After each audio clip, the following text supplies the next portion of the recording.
This podcast has the Kiseki curse. It does. It really does. But thankfully, we answer the call of this Kiseki curse by blowing it off instead of stabbing ourselves with the samurai sword. Yeah, probably better. Yeah, We're under less pressure. Probably. I mean, he's not wrong. Like, as cool as it would be to maybe find a real samurai sword, that's a lot of work. So it is probably better.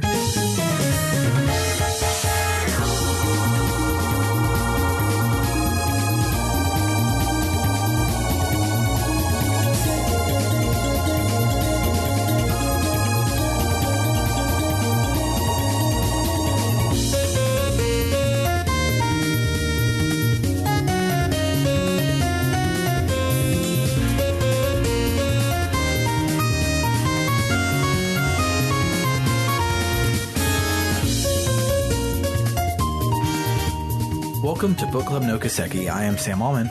I have forgotten everything that happened this week. And I'm David Bernard Houck. And this week we will be covering the ending of The Legend of Heroes Trails in the Sky second chapter. All of us played it over a week ago. I was supposed to have beaten it by Monday night when we were supposed to record, and I had not done that, so we postponed. But I then beat it that night, so we're all working off of old memories, all because of me. Do you have the Let's Play pulled up? I do. Okay, good. Yeah, so I always can fall back on the Let's Play. I bet there are not that many side quests. I know that every single person on our sale gets new dialogue every time you do anything. Well, this is a Trails game. Yeah, so it'll be a little bit of scrolling through, but not like pages and pages of scrolling through like it normally is. So we'll be good. But before we get to all of that, what's new, Scooby-Doo? It's Christmas. It is Christmas. I might have been infected with COVID. Dislike that. Where's our dislike button, Facebook? I want to dislike this. Other than that, okay, Christmas. I ate some food. I drove 4 hours. That's a lot of hours. I got a blanket. Blankets are great because blankets are like on the level of getting socks for Christmas, except blankets are 90 times better than socks. And so even if you're like, ugh, they don't even love me. They don't know what to get me. So they got me a blanket. That night, you're going to be like, man, I'm kind of cold. Let me just grab this blanket real quick. And it's great. I've actually been wanting a new blanket for my bed. And this one is a nice color. So it works.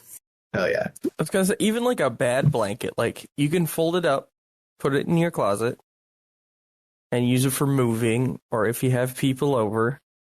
Like, it's a good utility item. Or the like January 20th second winter when it hits here in Wisconsin and it's negative 20 degrees outside and you need an extra blanket. You can have multiple blankets. What else did I get? I got an Amazon gift card, so nice. I can shop on Amazon. And someone else already gave them the money, so whatever. Yeah. I got a tin of microchip cookies, which I was like, oh, what the fuck is that? And I opened it up, and it's cookies that are basically, they're chocolate chip cookies, but they're so tiny, it's basically just like a chocolate chip with a little bit of cookie crust around it. That's weird. I'm like, I'll eat it. And I got a candle. Smells like holiday cookies, it says. Nice. I think that's it. What about you, Matt? Well, I worked on Christmas Eve, so I missed my family's Christmas, which might have been for the better. It's a lot of people. It's a lot of people in a small space. Yeah.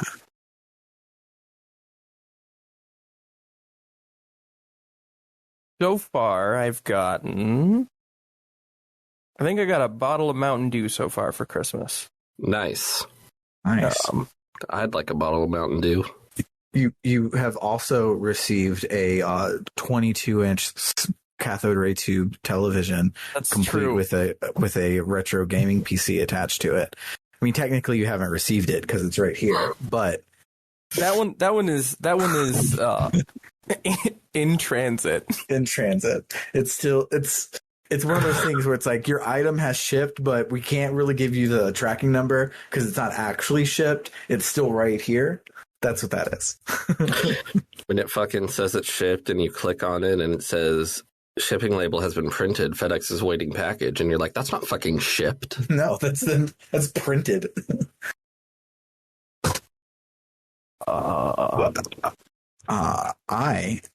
Unless anything else interesting happened in Retail Hill. Actually, two things. Okay. I got to restore my faith in myself and restore my faith in humanity from an external source.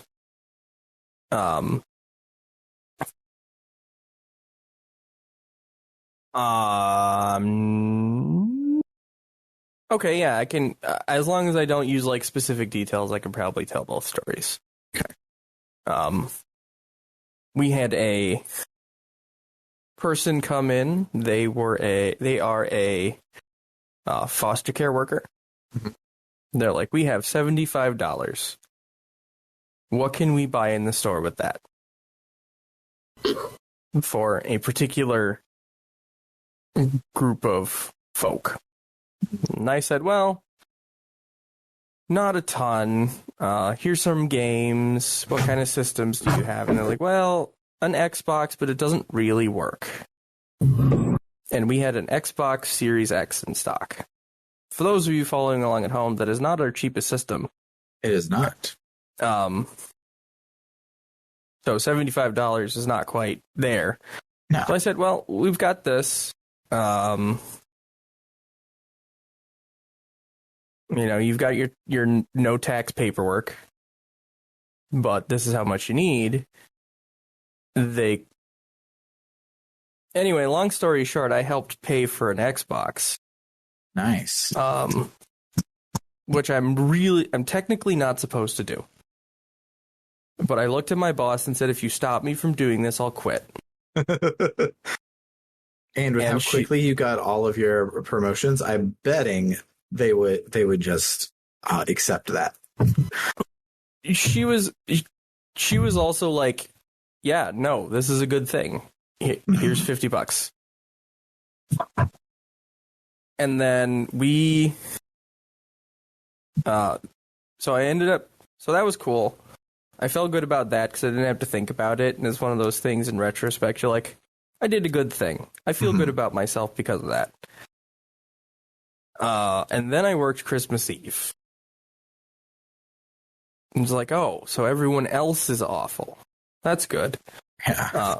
Except we had some folks come in who were like, I can't believe you guys are working Christmas Eve. And I'm like, yeah, I've heard that from everybody who came in.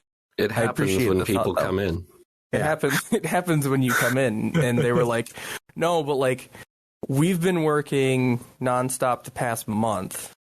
So it like means a lot. So they wrote like a little note without us knowing, and they left us each like $100 tip. Oh shit. Which, big deal.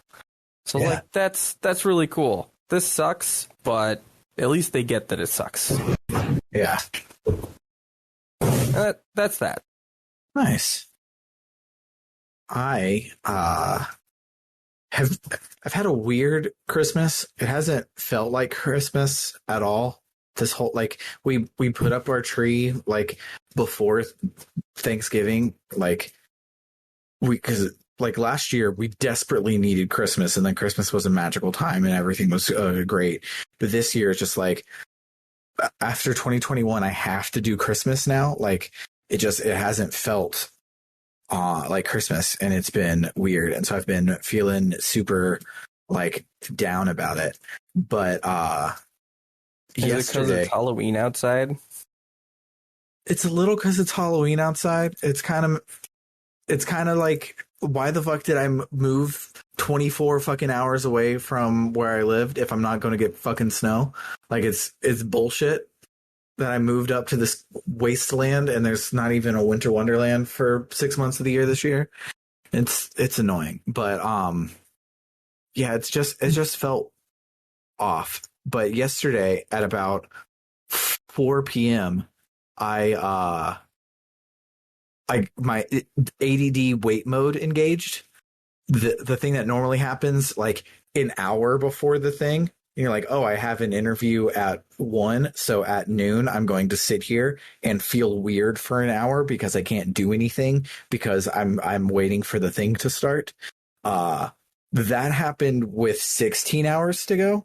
So I had a very weird Christmas Eve, just like trying to exist, waiting for Christmas to happen. And so I read one of the Janny Wirtz books that my wife got me. Janny Wirtz being, I don't know, I know I've said it a lot in the Discord, but I don't know if I ever said it on the podcast, that I've been looking for this book that my brother's best friend was reading way back when I was in high school. And he's like, this is amazing. You have to borrow it after me. But he let my older brother borrow it. My older brother didn't like it. So he gave it back to his best friend and not to me. And I never was able to read it. And I've been looking for it forever. I only vaguely remembered what the cover looks like. But then I found it like a month ago. And it was super exciting that I could finally go and read it. And so my wife got me I think 4 total of the books of that series for Christmas. So I started reading one of those to last me until the morning, and they are really good. My brother's friend was telling the truth; they're phenomenal. But then this morning I woke up. Stormy woke up at like 6:30, and I wasn't gonna just like not let him wake up and have Christmas. So I woke everybody up and we had Christmas super early. And I gave Summer her commissioned family photo, but we're all brats art piece that I got done. And it's amazing. And she loved it and cried and all that good stuff. And I gave a bunch of stuff to the kids, and the kids. So we got Stormy just as many things as Scarlet, but Stormy opens his first present, and it's an Imaginext Jurassic World Camp Cretaceous dinosaur, the one they call Toro. I don't know what its actual dinosaur name is. And it came with his favorite character, Darius. He saw that in the box, didn't even want me to open it. He just stopped caring about all presents and everything and just was looking at that box for like 15 minutes. It was great. But and then Summer gave me a bunch of really cool stuff. That's all stuff I've actually wanted. And I started crying because I realized that basically every Christmas that she and I have been together, I have had to, like, because money has sucked. I've been like, okay, well, it's at Christmas. I want the kids to have Christmas. I will just take a stocking, and like, you don't have to get me anything. I have expensive tastes. I'll just get stuff at my birthday or something. So Christmas has kind of sucked for me. But then because of my raise, what didn't happen this year. So on Christmas morning, I opened a bunch of things that I really liked, like a bunch of 3 new controllers, a Master Chief Barbie doll, a Gundam, a bunch of cool shit, and it was super awesome. And so Christmas has been pretty good. But the most important thing is we made this like puff pastry candy cane with like cheesecake filling and raspberry pie filling, and holy fucking shit, it's the best goddamn thing I've ever had in my life, and it's super fucking easy to make. And I highly recommend everyone make it. The recipe, write this down, is you can make it with Pillsbury crescents. They were out of crescents, so we got puff pastry. The crescents cook way faster than puff pastry does, but they're both probably good. But you either cut your puff pastry into triangles, or they're already in triangles if you have the crescents, and you line them up with fat side of the triangle, all on the side with the pointy side pointing to the other side. Spread on your cheesecake filling, spread on your raspberry pie filling, fold them over to close it, and then bend it in the shape of a candy cane. Since it's not Christmas, you don't have to bend it in the shape of a candy cane. You can make it a circle or whatever the fuck you want. Then you bake it for however long it says on the package, and it's real fucking good. We made 2 whole candy canes, and so after eating someone was like, wow, I'm so glad like we have a whole candy cane left. And like, Summer, we don't. We have 3 triangles of this shit left. We have demolished this entire thing, and it was fucking delicious and made the whole day. But that's what's new with my Scooby-Doo. So yeah, let's instead of talking about Christmas, let's talk about The Legend of Heroes: Trails in the Sky, 2nd chapter, the end. Entitled. What's it fucking titled? Trails in the Sky? Yeah. It's the real reason for the season. It truly is. So let's listen to the track called Dancing with the Wind and start talking about the plot.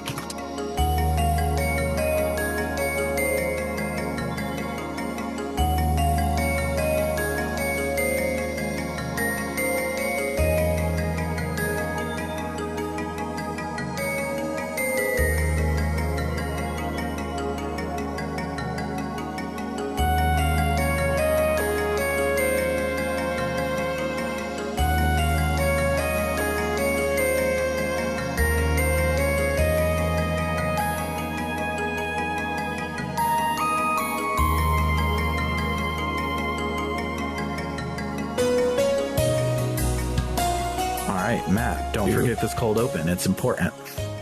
It's where the ship crashes. Yeah, because I tried to read it last week. So we are on the Arcee. Fly into the Areola, whatever the Areola city is. Yep. And suddenly the Glorious shows up out of the clouds, and we do a dogfight. In anime. In anime. I looked it up. Still called that. Just one of these, just one time I'd like to do something in anime. Yeah. It would be great. Just to, like, even if it's just like going to the bathroom, but you get to do it in anime. It would be spectacular. I think it depends on the kind brothers, of anime. I'd do something else. Because, like, if you pick the wrong kind of just go to the bathroom in anime, you might get murdered. No, not just go to the bathroom in Danganronpa. Go to the bathroom in anime.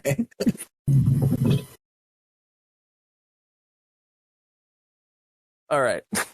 Bathrooms aside. The anime cutscene of dogfighting with the Glorious is glorious. It's really fucking cool. It's really good. I'm not usually a planes guy, but these are airships that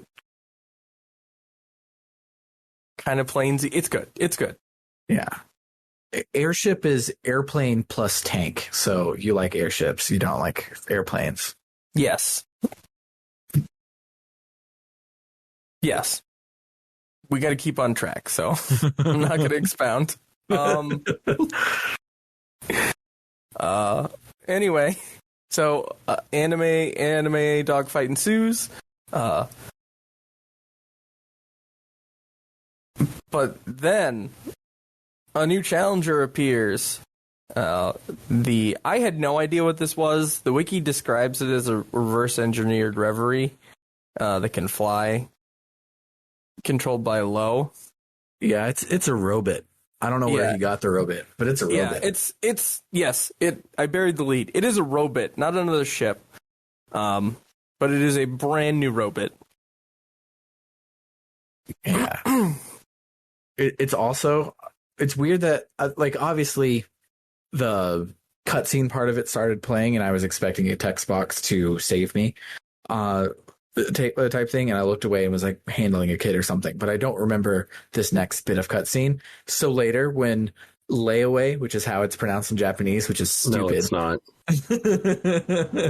And when layaway shows back up later in this robot, I'm like, is no one going to talk about the fact that he got a robot? And it's because they already did, and I wasn't paying attention.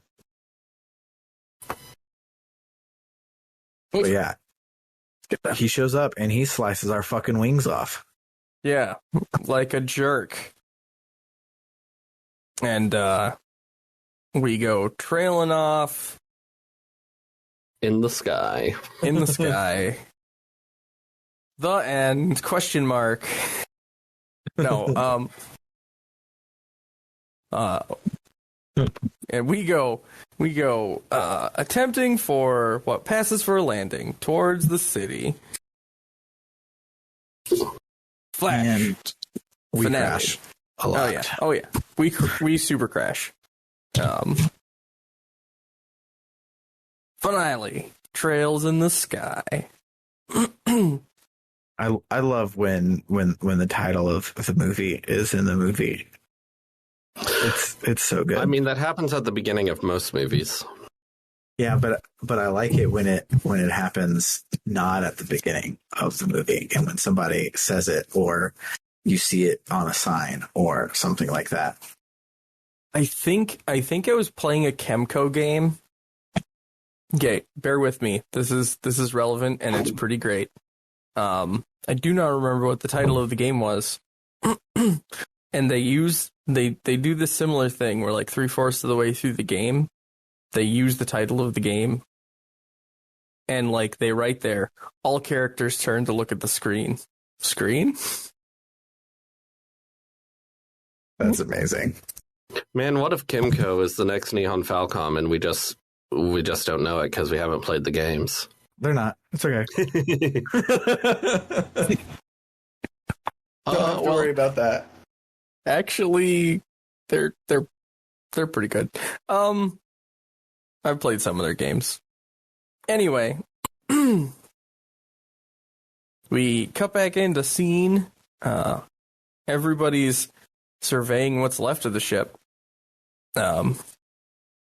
There's more of it than I'm letting on, but it's a crashed airship. It took some beatings.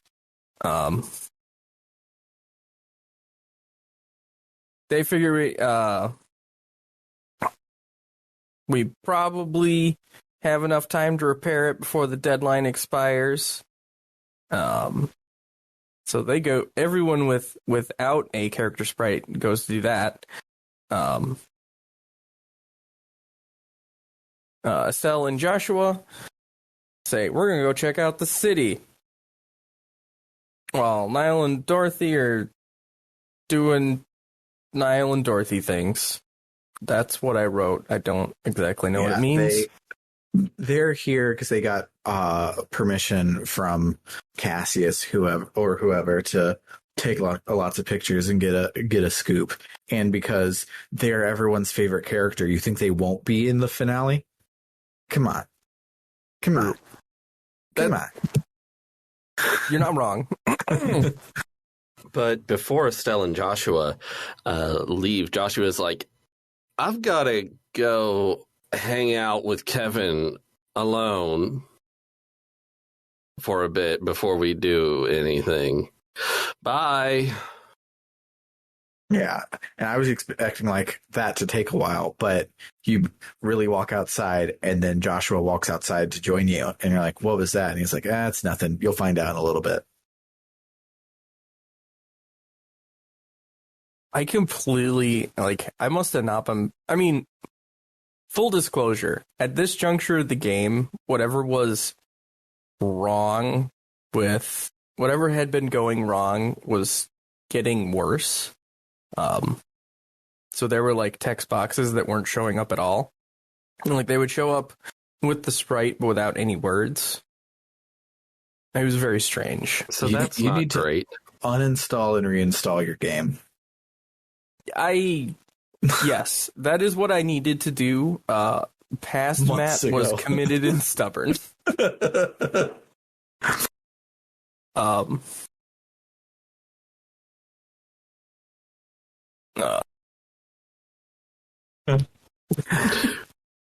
Anyway, Professor Russell's working on the data crystals.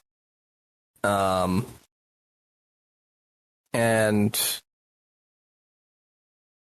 basically nobody has any better idea than for us to just waltz around and see if we can find the areola. There's a big ass tower in the distance, and we're like, if I were an evil person and I had a magical item that was super important to my giant floating city, I would put it in the giant tower. So let's make our way over there and check. Yep, and it's the area is called the Liber Arc. Mm-hmm. It's pretty big. Yeah, I got lost a lot. It took me a minute to figure out the transportation thingies. Yeah, I realized that that's what they were for after I had made it to the second one, so I didn't turn on the first one. So I had to backtrack through the whole dungeon to go back to the first one and activate the fast travel, and that was not fun, especially when I was trying to rush and finish on Monday night. So I turned on the first one, but in my head I made the assumption that it was like that I needed to do something else to teleport to a next area. That wasn't like, no, it's got to be right here. It's got to be somewhere nearby, because it's just, it's just going to teleport me to the next area. This is the first one. This is the teleportation puzzle from the original Pokemon. I just need to figure out where it's go, or what the correct input was. Spoilers. It is exploring the rest of the dungeon. Yeah. So do that. Don't do that 3 whole times. Along the way, there's some cool lore stuff where there's a bunch of computers and stuff that you try to interact with, and they're like, oh, you don't have a gospel. But one of them is like, oh, this is a lost your debit card machine. So if you lost your gospel, we can give you a new one. And if you put in Chloe's name, she's in the database, and as her ancient ancestor, that's the word, as her ancestor. And so you do that, and you can get a gospel, and it's just like they printed a fucking ID card. This whole 2 games we've been like, wow, these are like magnificently machined and super high tech. How could anyone get this? And like, oh, we found a machine that just makes them for you. So yes, you have to have Chloe in your party so that the machine can read her DNA and be like, oh, I recognize you as, I forget the name of the ancestor, but Celeste, I think. Yes, and you have to get the name of the ancestor from the data crystals, which Professor Russell is examining. But in the PC version, there's a bug here where the controller input just completely breaks when you are trying to enter the middle initial. And if you're me, you freak out, you try so many times, you reload your game, you keep on trying, and eventually you look it up and it just says, and the people on the internet say, just click on it. And I'm like, oh, I forgot that there was a mouse and a keyboard. Yeah, I had remembered Celeste's name, but not her middle initial, and I was like, what the fuck was it? Let me just look it up, and I don't want to walk all the way back to the professor.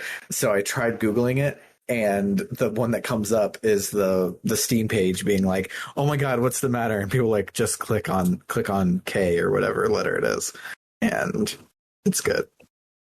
Love that.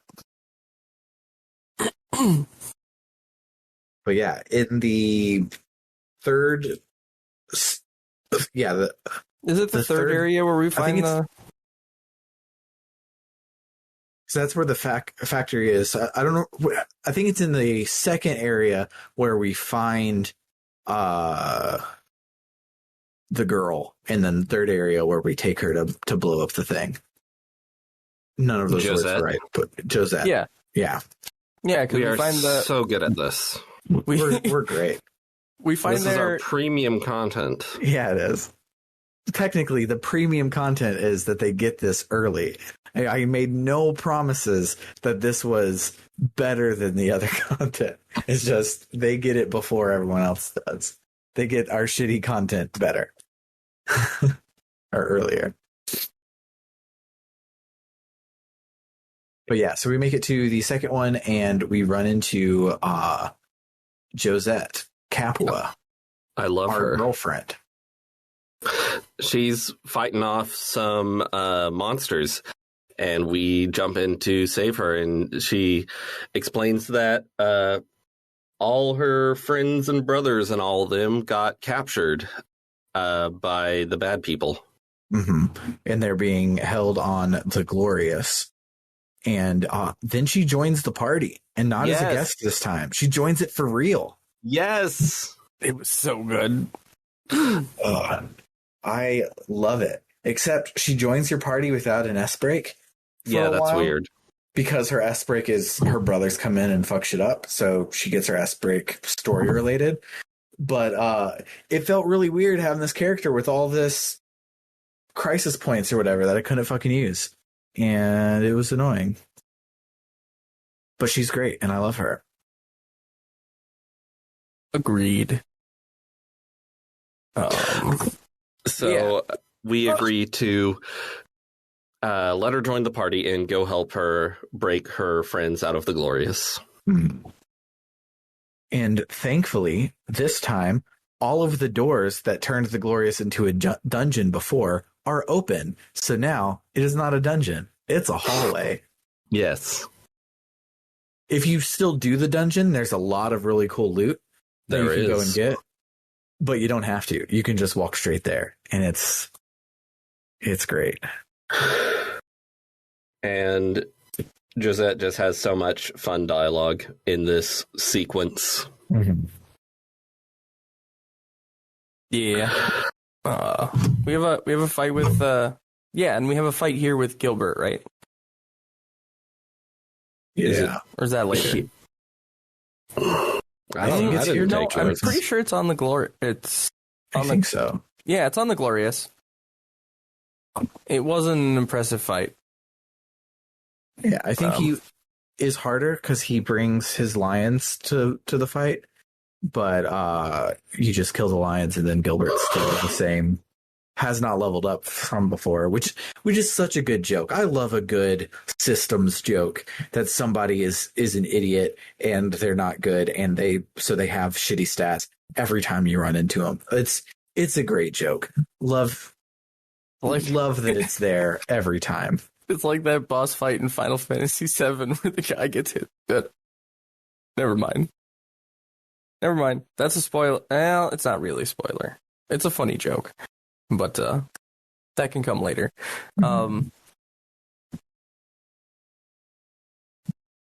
Anyway, we beat him up. And we free the rest of the Capuas. Yay. And Josette decides to still be in our party. Yeah. Because we like her. We love her. Yeah, basically the Bobcat is busted and they can't leave. And Josette's like, well, since we can't leave, I'm going to go and help them do their thing because I'm crushing hard on Joshua. And we're like, okay. And Estelle's like, I am right here, but I get it. So anyways, she comes with us. The rest of them go back to fix the ship. We got a password here. Is that right? Yeah. So I am lucky that I happen to see that Kyle is the one that gives you the password because I never would have found that. Like it did not seem like right now would be a time to go and do the NPC part of this dungeon because we knew we needed a password to operate the last gate to get it open to go to the bad guys. But I figured you would find that in a computer or something. But no, Kyle just overheard it. So Just go and talk to all the NPCs. How many NPCs could there be in this Nihon Falcom game? yeah, no biggie. Like, I mean, there's only 40 people on the continent. Yeah, that's fine. Yeah. So Yeah. like 35, because 5 of them are In your the party. bad guys. Oh, shit. Only 30. Look at that. But yeah, you eventually talk to Kyle and get the password and go through the final bit of dungeon. None of these dungeons are that good. They're in a circle. There's nothing to write home about, which is kind of sad because the final dungeon of the first game was phenomenal. This one is you kind of go in a straight line through all of these and then kind of go in a circle up the tower, and that's basically it. I think, and this isn't. Well, it's maybe me defending it a little bit. I think if you're playing this game not like we played it, but like at your, more at your leisure, and with not as much knowledge going into it, the suspense of a not as good dungeon can kind of work here. Mm-hmm. You're like, okay, but when's it going to get hard? Like the last dungeon was like there was stuff. When? Oh no! I enjoyed this dungeon all right. So I'm following along with the LP. If you go back and talk to all the NPCs when you're supposed to, Julia and Mueller join the party. Yeah. Did you not know that? I did not know that. I did not go back and do that. Also did not know that. If only there were 2 whole games that had been training you to talk to NPCs repeatedly. Yeah, if only I wasn't trying to blast through this final thing to record on Monday. If only the wheels weren't falling off my video game car. Oh, that's really cool. It kept feeling like Julia at least would join the party this game, and I was like sad that she never did. And I was like, oh, maybe she joins Kevin's party because she feels like she's going to be a party member. But no, she was. I just was dumb and didn't go do it. Sucks to be me. Same. So we get to the tower. We get to the tower.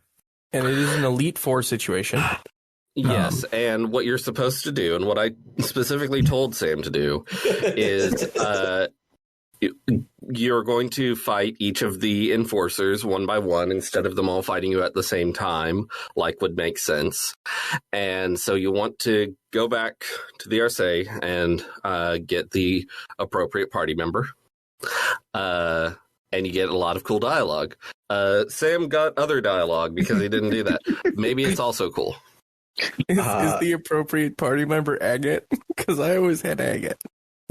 No, so the first one is Beaublanc, so you want to have his rival, Olivier, and his object of his affection, Chloe, in his... There's not really any interesting dialogue for that particular group, though.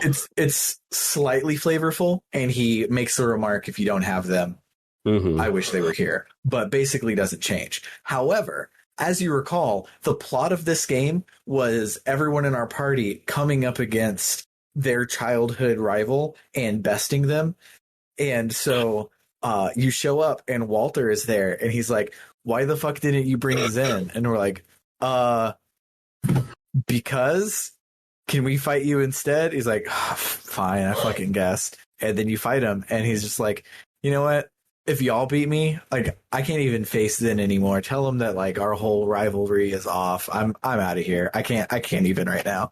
And that's it. That's the whole cutscene. It's great. There's no monologuing or resolution or anything to anyone's story. We just beat up Walter, and I think it's funny. What's supposed to happen, Bernard? I don't remember. It's been a while. They fucking fight or whatever. It's really good. So I don't know. What the wiki says is Walter mocks Zin. I'm going to abbreviate this because they're a little long-winded. we basically find out that the two of them had the most anime disagreement of who should inherit their school. Zin was picked, and Walter didn't want to fight him for it because he was convinced Zin would win. Zin's like, the master agreed to fight me because he was already dying, and he wanted to go out the way he lived, with the obviously misguided intention of teaching Walter and Zin an important lesson about not misusing what they have so far as punch-in powers. And he also didn't want Walter and Zin to fight. It's at this juncture that Walter realizes that, wow, I missed that day in class. And then they punch each other once, and Walter goes down like a loser.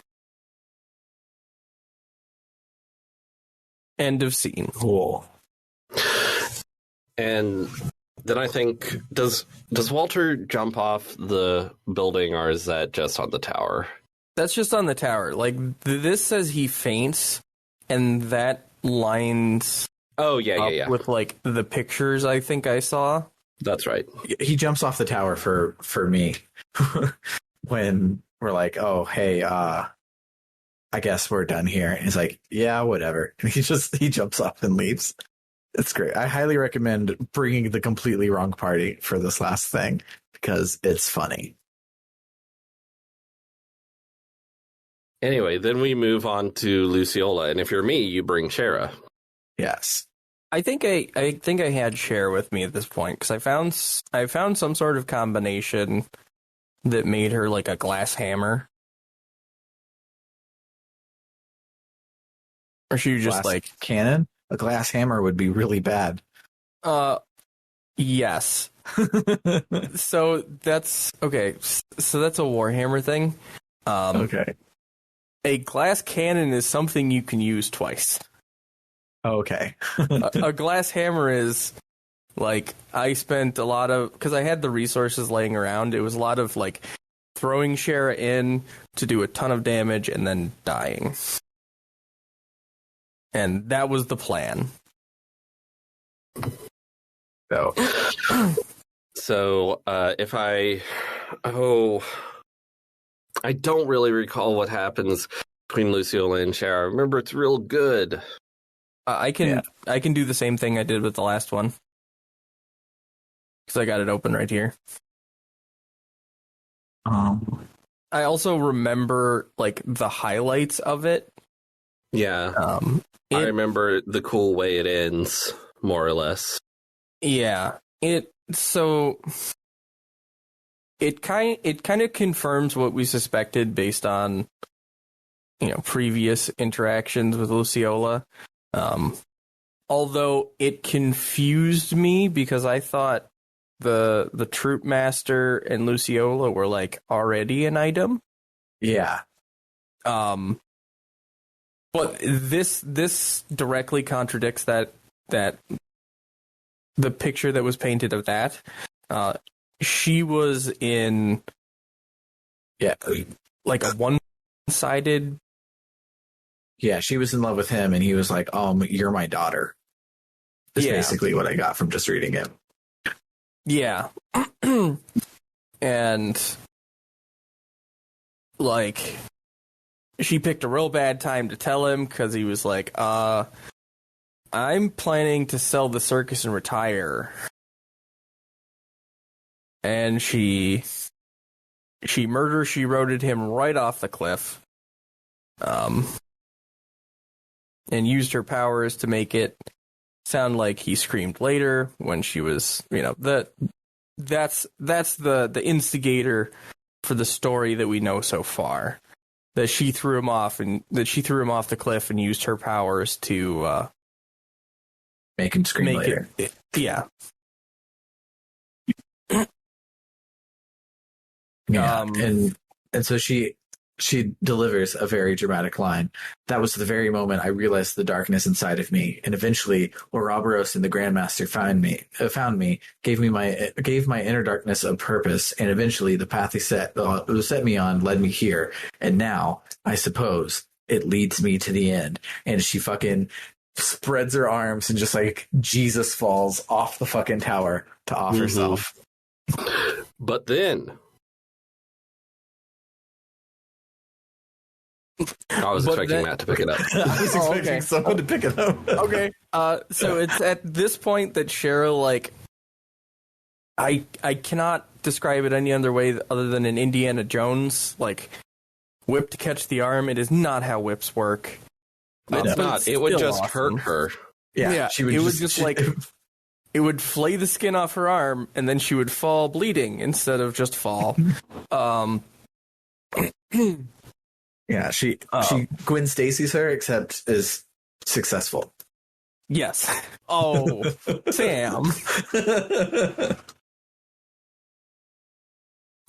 She swings her whip down, and I sort of immediately read it as, she swung her whip down, and for some reason, she grabbed the whip, but that doesn't make sense. The whip wrapped around her wrist somehow and is now holding her.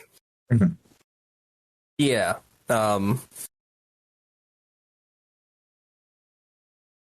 And Shara says, it's not too late. You can still come back.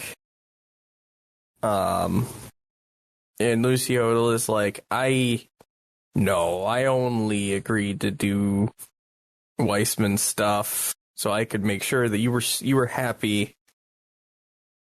Yeah, she says, I don't regret killing Harvey, but leaving you was the worst thing I've ever done, and I've never forgave myself for it. And she cuts the whip and finishes. Her last line is hilarious. Is Shara, she's basically said, I'm about to cut the whip and let myself die, but before I go, remember, liquor is nice, but try to moderate yourself. Goodbye, and cuts the whip and falls. And then they have this weird little scene about how, I don't know, she's an enforcer. She probably didn't actually die. I'll see her again. And I think it's around this point I realize no one ever fucking dies in these games. Yeah, no. Like, someone's about to die. I think two people are about to die in a bit, but other than that, people don't fucking die in this game or the previous game. They're hardy people. There's only 40 of them on a continent. If people just died like normal, the world would disappear.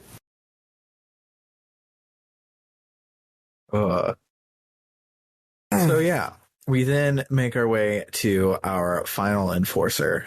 That is Ren. Oh, we didn't mention it, but Campanella, the other enforcer that we never fought, we never end up fighting him. We saw him for a second, and he was like, "Oh, interesting. Gilbert lost. Well, go, my pretties, and do things." I'm assuming we will address him in the third, but God, I hate him. I hope by address you mean shoot him with a crossbow. Please just crossbow to the fucking eyeball. That's not even the bolt, just like the whole crossbow. The whole thing. Pistol whip, but with a crossbow. This fight was frustrating. So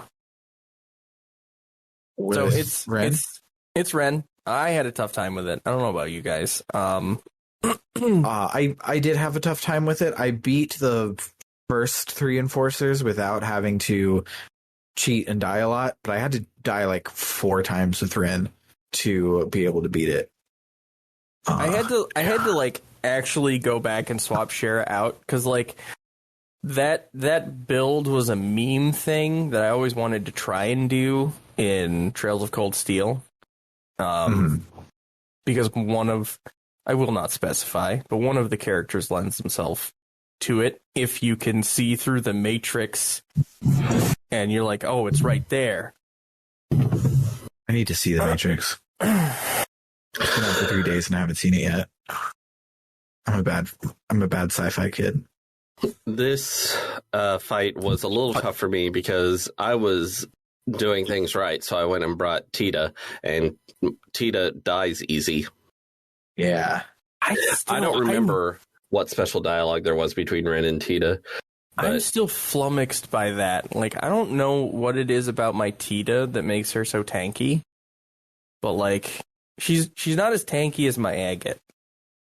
Yeah, I don't even know. Like, it's got to be your orbit loadout, because even here in the Let's Play, Estelle has 10,000, Joshua has 11,000, and Julia has 11,000, and Tita has 6,000. She is made of paper. Yeah, my Tita has 7,000, but like low 7,000s. I don't know. Yeah. But that's what I did too. I went and got like the Amish made handcrafted team I've been putting together. Good old the real protagonists, good old Agate and Tita. Anyway, Ren says she's not going to listen to a single word until Estelle can beat her. And that's what we try and do. Is this the first time we fight Ren and Pater Mater? At the same time, yes. Yeah. Yeah. Okay. Normally she's riding it or is by herself. But now we get to fight her separate. This... When I came back with the real party, it was fine, but it's still, even then, it was still pretty tough. Yeah. So anyway, we beat them up, mostly the robot, because it Yeah, we like blow up its leg servos or something so that she can't use it anymore. And she's like, stop hurting my robot and fucking fight me one-on-one. And Estelle walks kindly up to her and is like, you've been needing this for a very long time, and just slaps her across the face. And it's great. And sort of weird, because it's like we have been like hitting her very hard with staves and knives and you got shot with a Gatling gun. And I don't know. Yeah, there's just something like personal about a slap to the face more than a slice with a sword. It's like the stun chance is ridiculous. This game series has been teaching me a lot about parenting. I did not realize that you're supposed to slap small children this much. But what do I know? I'm not a parent. Yeah. Every person who we've met, their parents in this game, has been slapped. So take that with what you will. But so after we slap her, she's like, "Ow, what was that for?" And she's like, and she's like, "Okay, well, then what about this?" And then she hugs them because Estelle is an abusive older sister. You gotta beat them first and say, "Oh, I'm sorry, baby. You know how I get," and then give him a big hug. But it's actually a very sweet scene. It is. I was going to say, other than the preamble of domestic violence, it's a really nice scene. Yeah, it's basically Estelle being like, "You're still a kid. You can still choose to be good and not be evil, and I'm here for you, and I love you, and it's obvious that you love me too as a sister. So think about that." And Ren is like, my head's funny. I'm gonna get the fuck out of here. And apparently her robot has the jetpack, so its broken legs are fine, and she flies away into the sunset. We're gonna completely skirt over the fact that like this entire relationship is based on like what, a day and a half? No, it's a lot longer than that. It's been like months. But they've only spent like a day and a half together. True. Yeah. But, like, the power of anime. It works anyway. It really works anyway. So I'm looking through this cutscene, and Tita doesn't say anything. Why does it say to bring Tita here? Oh, here's the one line where Estelle says, maybe we could have avoided this fight, but I couldn't. And Tita says, no, Estelle, you're right, totally right. I don't want to leave her in the way she is any more than you do. That's what she adds to the conversation. I'm so glad I brought her. I genuinely thought that I had brought the wrong person because there was so little interaction there. Yeah, Ren and Tita have a similar relationship to Estelle, but they don't really have a relationship together. So when Bernard told me that Tita was the correct choice here, I was like, I mean, Tita and Ren hung out a lot during that chapter. That's true, but dramatically, it's all been Estelle and Joshua with Ren. Yes. So after beating Ren, I went back and put Julia and Kevin in my party because I wanted to bring Julia or Mueller along for some of this, and Julia's cooler. So I brought her, and I just had a feeling that Kevin would be important. And it turns out, yes, there's like a lot of interesting dialogue happens with him. I'll try to remember it.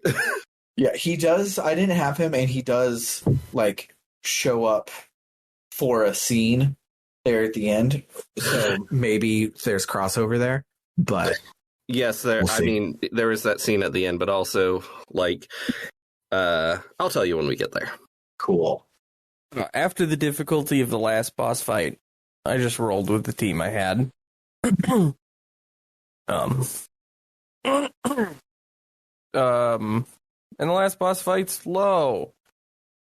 Or Layway. Kmart. Kmart's waiting at the top of Axis Pillar. And he does the very typical league champion thing of being surprised that we made it as fast and as far as we have.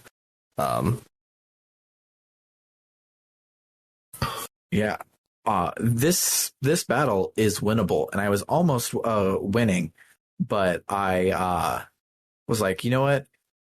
Like, it'll be a war of attrition if I win. Like, I'm having to like full party heal basically every turn and get a pot shot every now and then, so it'll take forever, but I could do it. So let me just die real quick, and I'll do it on an easier one. And I died, and the cutscene continued. I just beat him on my first try because I'm a pro gamer. Look at you. Yeah. Agate walked up to him and said, "Sup." The conversation didn't last very long.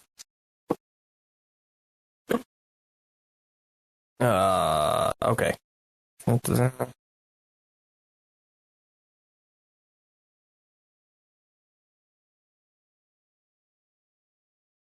That's all him talking about what a pro gamer is ahead of the fight. And then after we die, he continues to gloat about being a pro gamer. Yeah.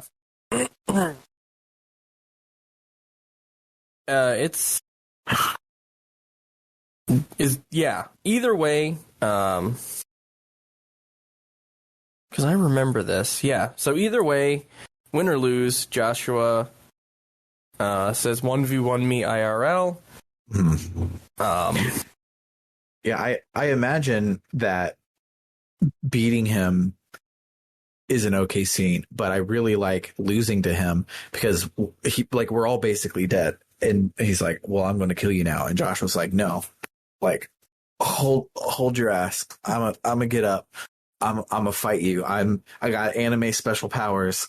I'm Hulk Hogan in this bitch. You thought I was dead, but I'm up and I'm going to fight you." And I thought that was a really awesome scene coming from losing to Joshua holding his own.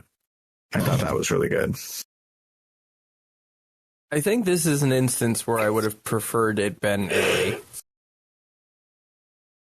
an auto lose situation, or a bespoke losing fight, because I Falcom doesn't do those though. I know, and it's rare that that's a thing that I miss, because generally I consider them an annoying resource sink. Mm-hmm. But having it described that way, I'm inclined to agree. Yeah. But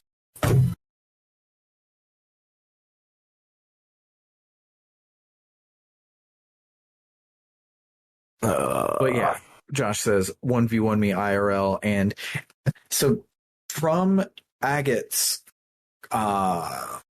fight with the Jaegers at the end of last game, every single time we've gotten an in-engine sprite sword fight, I've been like, this one now is the best one.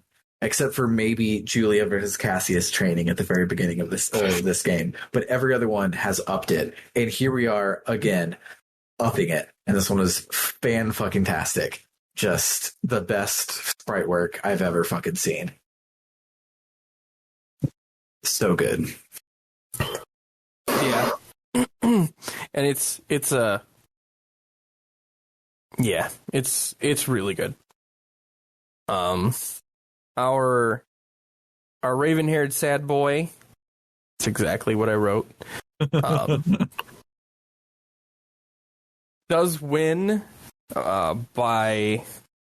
Yeah, he Expelliarmus his sword away, and Joshua is like, basically did it in last desperation. He's like, I could do nothing else. You win. Fight me. And Lei Wei is like, no, swordsman's honor. You disarmed me. If you were able to stand up, you could strike me down. There's nothing I could do about it. So I admit defeat. And I'm outie 5,000. There's... Except he doesn't leave. You made it sound like he leaves. No, he does not leave. There's a lot more scene left. Yeah, there's a lot of scene left. I just meant he's done with the fight.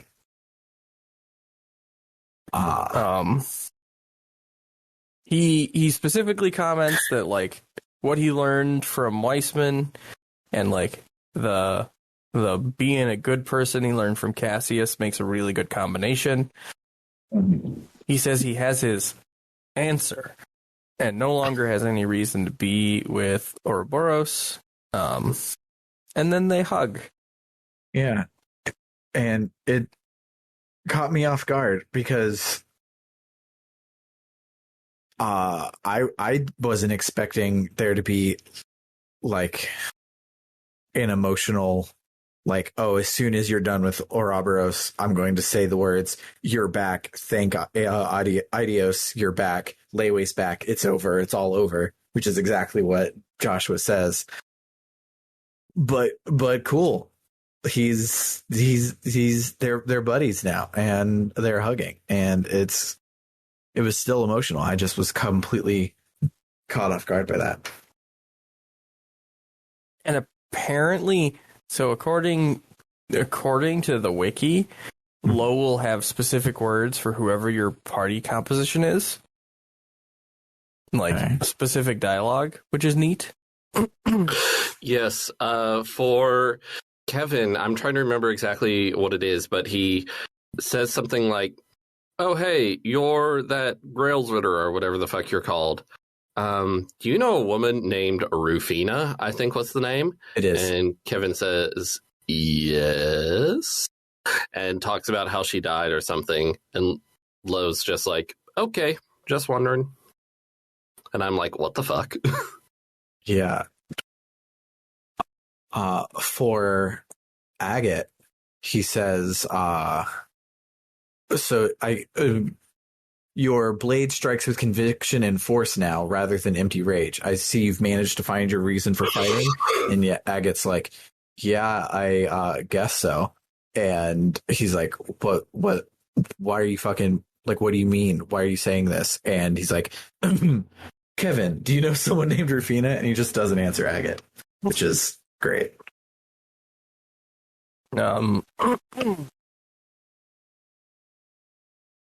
Yeah, I'm guessing this will come up in the third. Mhm. Estelle asks him what. I can't tell if that's. I think. Yeah. This is where it cuts back in. Estelle's like, "What are you doing here?" Like, not him specifically, existentially, but like, what is Ouroboros doing here? With all these machines at the top of this tower. She's like, is this the areola? And I was like, nah, this is just the antenna. Yeah, so you need to take this conveniently placed elevator and ride it down to the planet core and blow up the areola there. So we do that. Yeah. Well, We some try. kind of important stuff happens first. Well, yeah. Some very important things happen, like the final bosses. But we do hop in the elevator. No, a lot of important stuff happens before we hop in the elevator, my dude. Yeah. The thing in the Let's Play, it looked like the bottom of the elevator where this thing was happening, but it happens at the top. Yep. I had added the elevator ride to the wrong part of the cutscene. Yeah. Weissman shows up and straight up Sith Lightning's low. Mm-hmm. Saying like, you guys cheated, you didn't kill him. Estella's mad.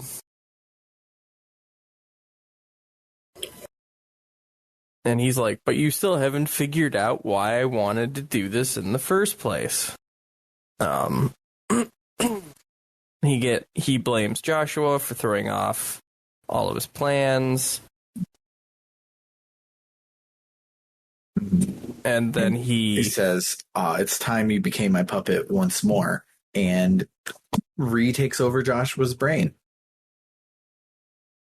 Yeah. He exposits that when he put Joshua back together,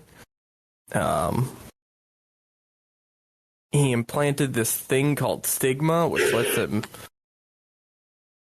take control of him. It made it sound like it was suggestion, which implies it was hypnosis.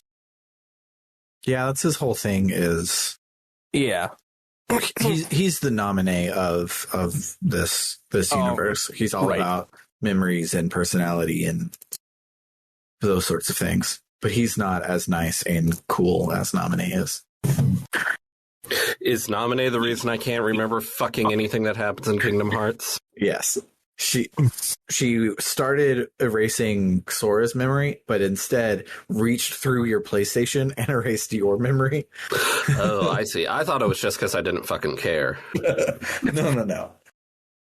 There's a canon reason. Okay.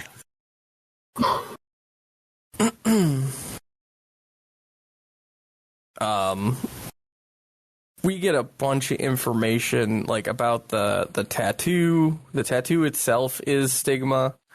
Mm-hmm. But the important part is Weissman says, if you want your boyfriend back, you're gonna have to follow me into the heart of the city. Mwahaha. And he teleports away. Lo, who's apparently not dead. I was convinced he was dead at this juncture, but as Bernard said, no one ever dies. No. But he sends us down. He's like, don't worry about it.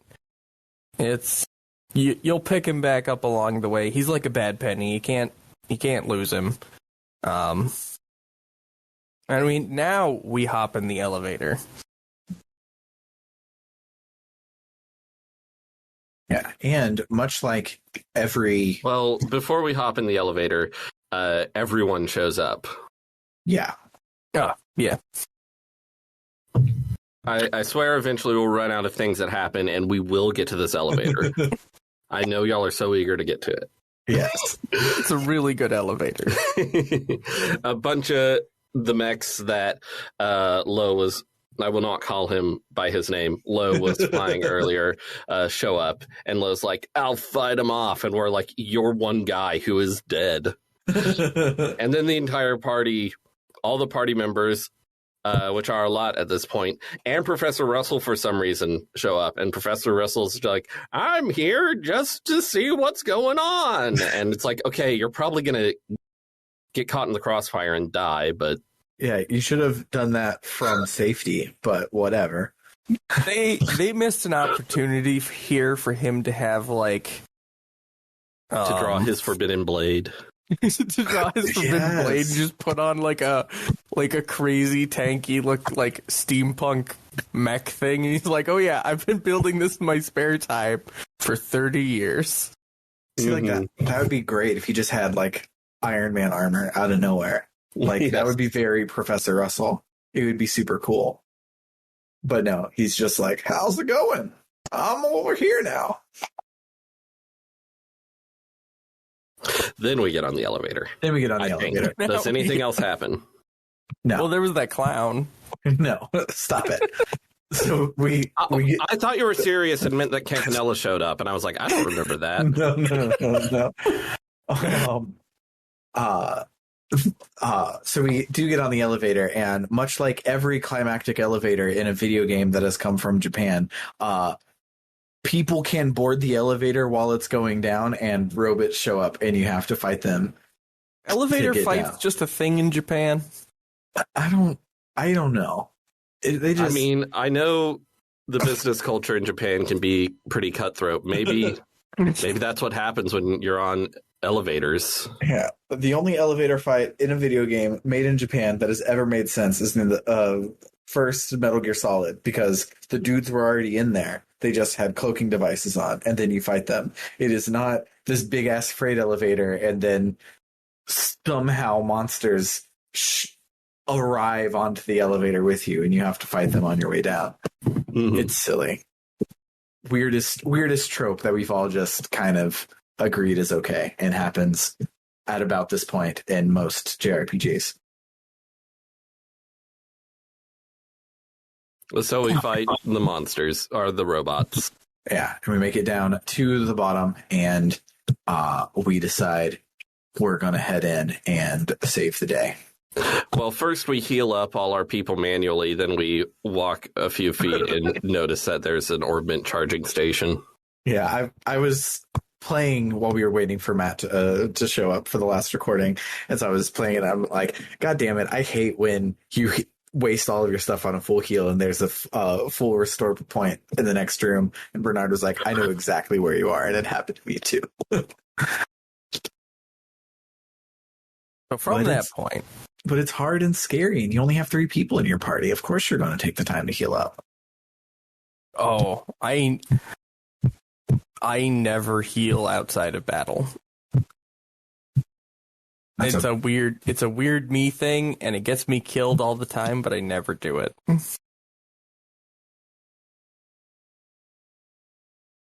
Anyway,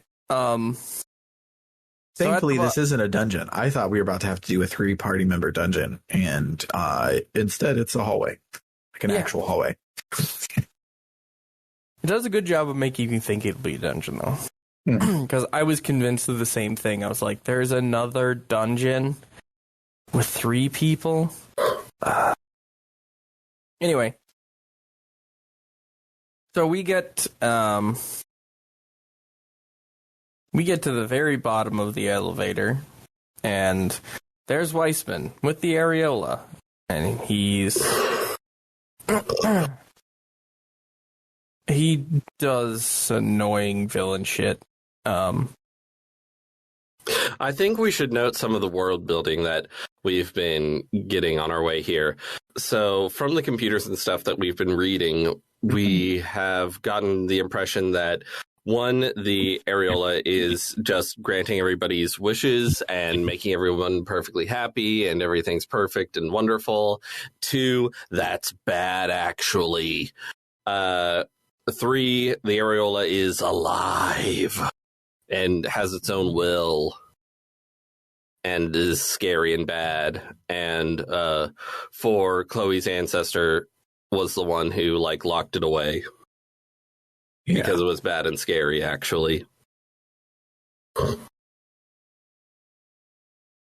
Yeah, it's a weird thing that comes up a lot where it's like, oh, if we grant everyone's wishes, then things will be bad. Most people just want to be happy and not be stuck under the thumb of capitalism. And most people will be like, oh, hey, Ariola, can I have a nice house and not have to work anymore? And then be like, yeah. There is a lot of media about how if we grant everyone's wishes and everything, it's bad, actually. But I'm like, maybe. I don't know. We haven't fucking tried it. Let's try it instead and just see what happens. And like, maybe we can't grant everyone's wishes, but maybe we should grant most people's wishes. And if their wish is like, I want to kill 25 people, be like, how about an Xbox? You can kill lots of people on there. Let's get you Xbox with a lifetime Game Pass, and you can just kill some aliens in Halo as much as you need to, and call it a day. Yeah, that was the thought I had. Was like, it depends like how it answers the wishes, right? Like, because like if you have to go a place and actually wish for a thing, then we could probably grant everybody's wishes. Yeah. Like, but like in Wonder Woman 2, it just happens even when people aren't aware that it's going to happen. And so a lot of people was like, oh, I wish you were dead, to like people in traffic. And like, yeah, that I could see be bad. But most people don't actually hold on to I wish you were dead for longer than a second or two. Exactly. And but like if you have to walk, like even if it's like just walking like a post office different distance. Yeah. Like you have to walk to the end of your driveway to ask. Like by the time you get there, you don't even remember, like it's the fridge situation. Like what was I even mad about? Yeah. But the counterpoint is if you have to walk to into your driveway to do it, I will have passed through a doorway and I will forget everything I was doing. Because as soon as I get out the door, I'm like, why the fuck did I come outside? Was I going to mow the yard? I think that's it. Maybe I'll just mow the yard, go back in, and call it a day. And I would never get my wish granted. Okay, so we invent a system of note taking for Sam. Yeah, I would have to get Summer to go out there first, so her wish could be that Sam could remember things if he walks through doorways. Then I would be okay.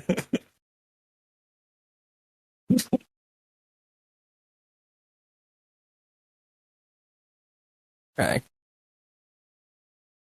But yeah, so Weissman monologues a little and is says like, Joshua, hey, answer me, and Joshua won't.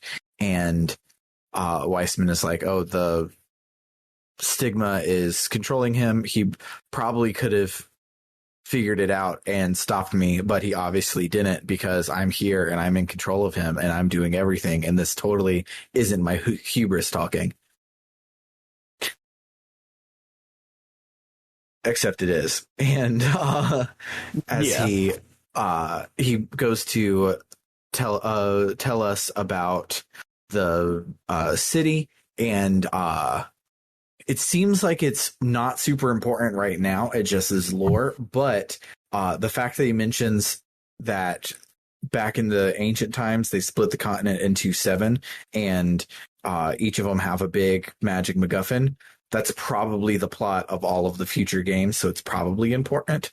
But because there are 7 continents, 7 countries on the continent. There's 7 countries on the continent. So and each like trilogy or duology takes place in one of those countries. So I'm guessing that's where we're headed. Who knows? We're not done with all of them yet, and I haven't played the other ones. We sure aren't. But so basically, he says that Eidos granted humanity the 7 treasures. Each one utilizes a facet of reality in order to manifest miracles. humanity split into 7 factions to pursue an idea based on their given treasure. One of them was this Liber Arc, a city in the sky with the areola at its center. It was a paradise where every man's gospel could grant any wish, and mankind had a bountiful life here, free of strife.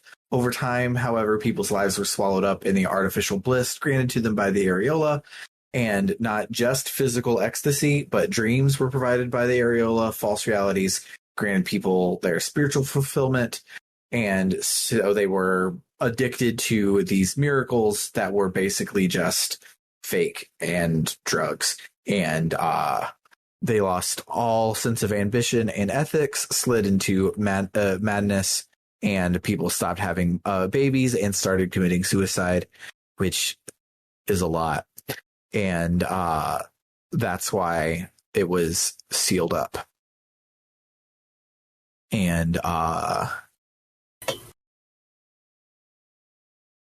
blah, blah, blah, blah. Anything else important for maybe later? I don't think so. That's all I remembered. No, I think you covered the important bits. Yeah.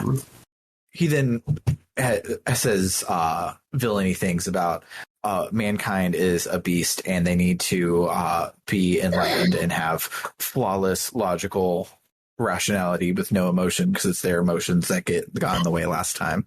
And we're like, that's stupid. The important connecting point here is Weissman's like, I see this happening again though with the Orbital Revolution. Mm-hmm. Estelle counters back with, but we just played 2 games, bro, where people worked together and could accomplish things that they said they couldn't. Maybe we should try that. Yeah. And he's like, enough of your logic. Yeah, I must stress how we get out of his monologue, though, because it is the best thing that I've ever seen happen in a video game. So he's going on about perfect logic, this and everything that, and Estelle's like, no, that's fucking stupid. You're dumb. And he's like, no. Let me start monologuing again and tell you. But she's like, no, I fucking heard you, but shut up. I don't care. We're going to have the power of friendship and beat you up. And it's fantastic. I fucking love Estelle.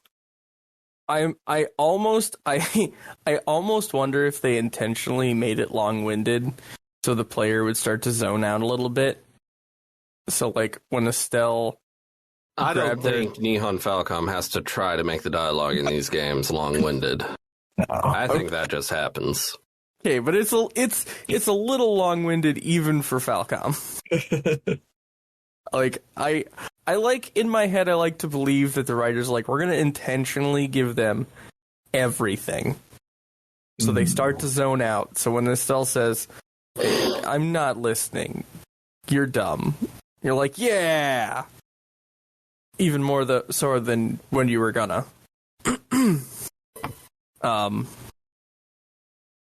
Then he shifts into this is when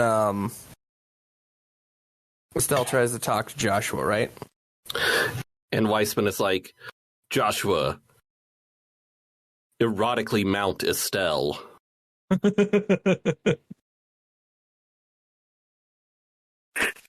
Yeah, and so it takes you into the battle scene to have Joshua perform his kick-ass S-break on Estelle and deals her health -1, which is always a great thing. I love when I love ludonarrative resonance, and this game is really good at it. And Joshua is doing a false swipe from Pokemon on Estelle right now on purpose. Spoilers for the next sentence we're going to talk about. And they do so by showing you max HP -1 to finish the battle. And it's so good. I love that shit. Yeah. So, as Bernard said, He erotically mounts Estelle. Estelle's on the ground. He straddles her. It's very. Yeah. If you do not notice the knife blade at the top of that picture, very near the top, easy to miss. I missed it the first time it was shared in host chat because I did not actually get to see it. I was like, "Whoa, yeah. Are we having adult hour?" But the art belies the art aside. It is a pretty affecting scene because we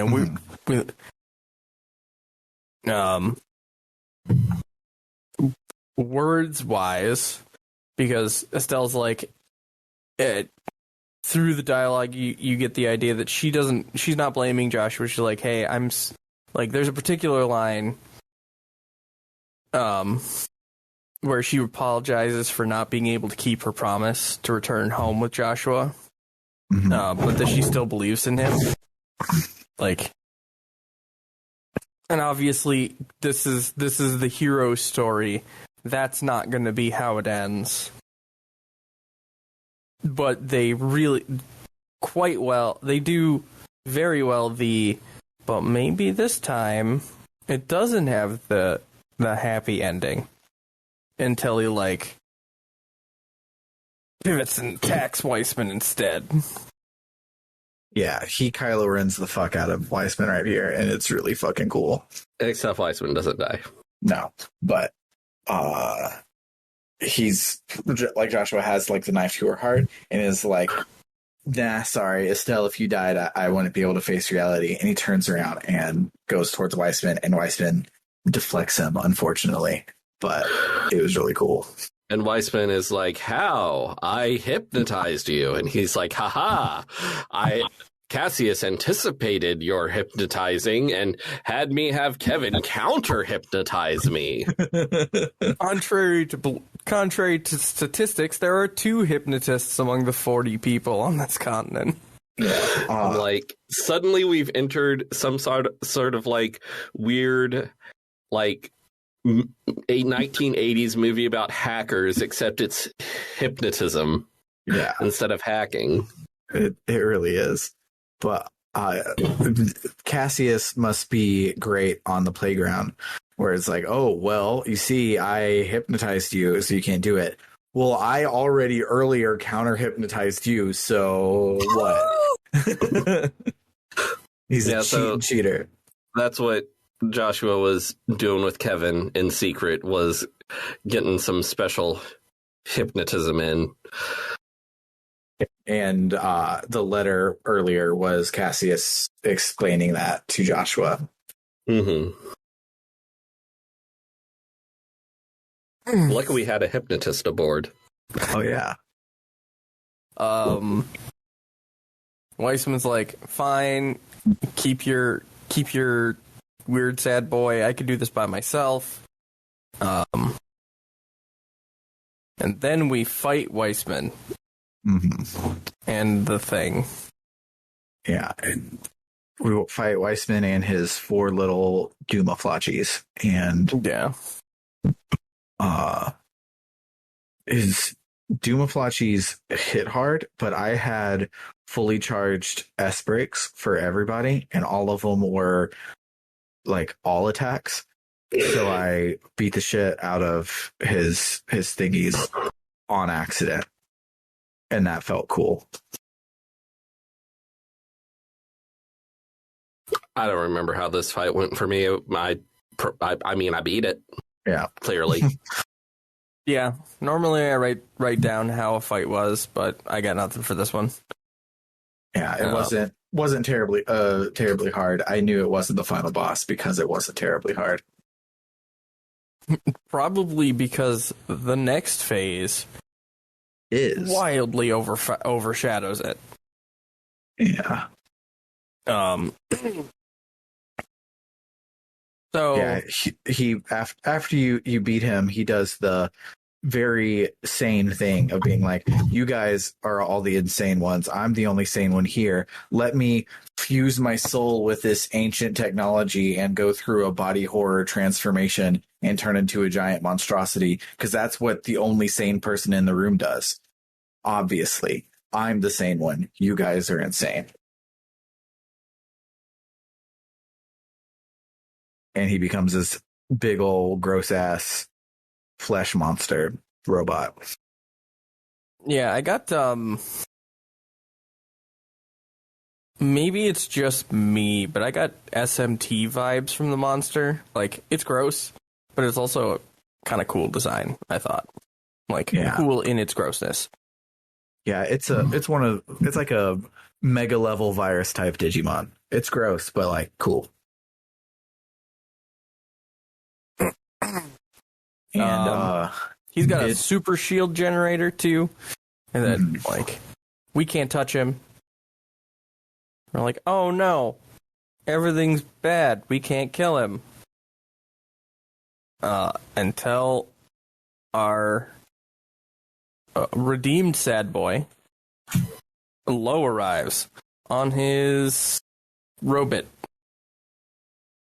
And Weissman's like, what do you think you're doing? I sent you to your room. But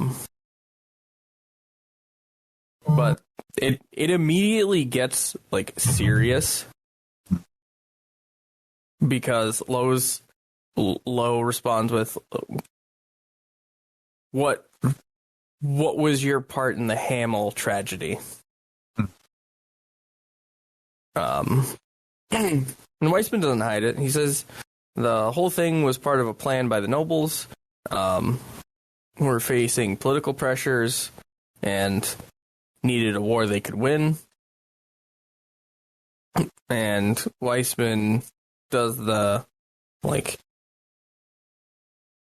all I did was introduce them to some Jaegers, who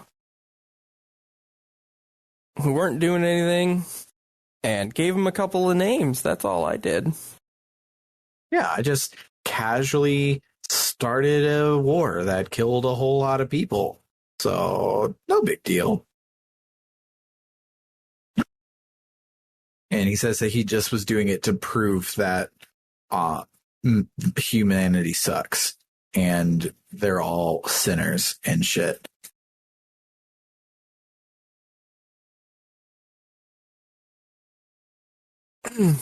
But Lowe's like, he's like, oh, well then fuck you. And he pulls out his kick-ass Blade Master sword, and it apparently has a special gospel in it or something that nullifies his fuck you barrier. So now we get to fight him for real. So we do that. yeah, And it's hard. it is hard.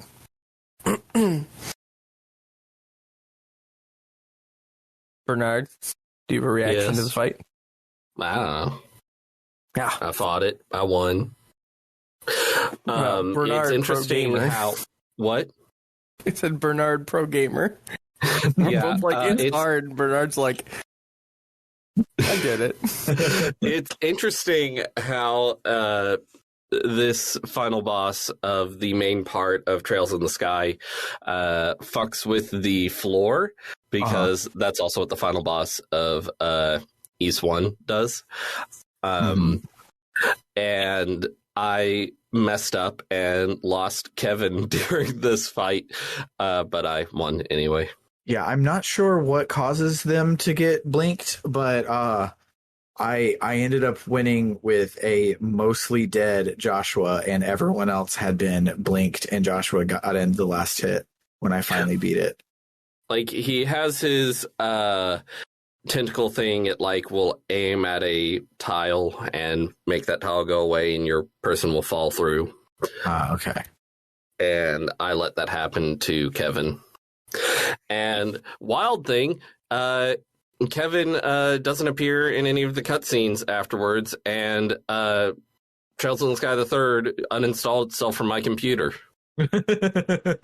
He's gone. He's gone forever. We loved you, Kevin. R.I.P. We loved who? I'm sorry. I don't remember. I don't remember anyone by that name. I think they were erased from all of existence.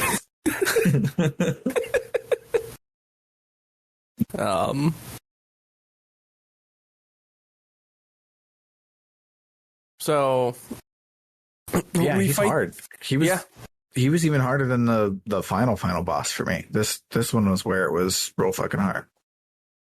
Well, I guess the technical part that we're talking about is after the form change, but I had more trouble before the form change than after, but it was still all really hard.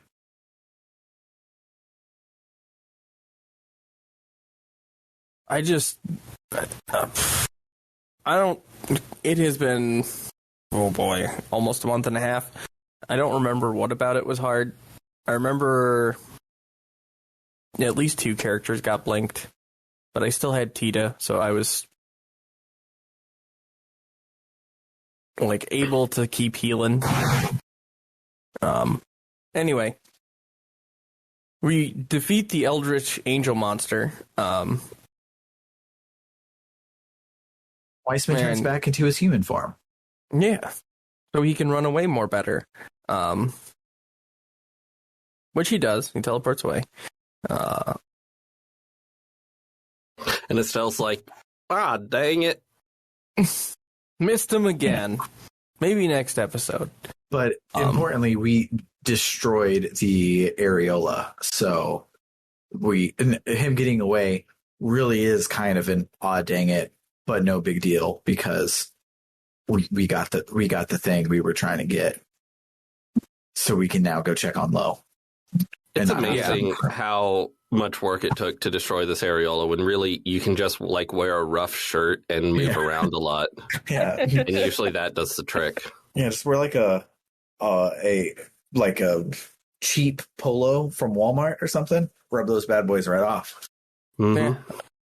And you didn't like move the 2 feet to the left to get an undershirt. Yeah. You're done. My mom makes me tape my nips.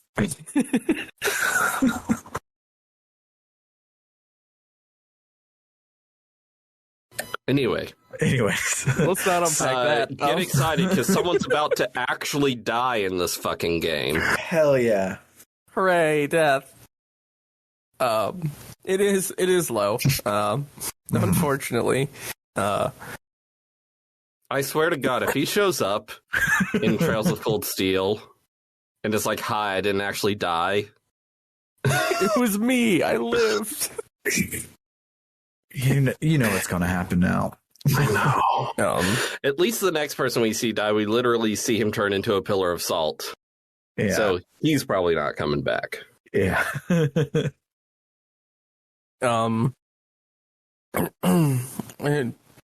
We get a relatively nice, but departure scene because people,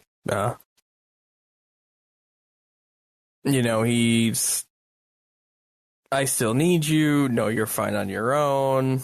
Estelle, look after my sad boy.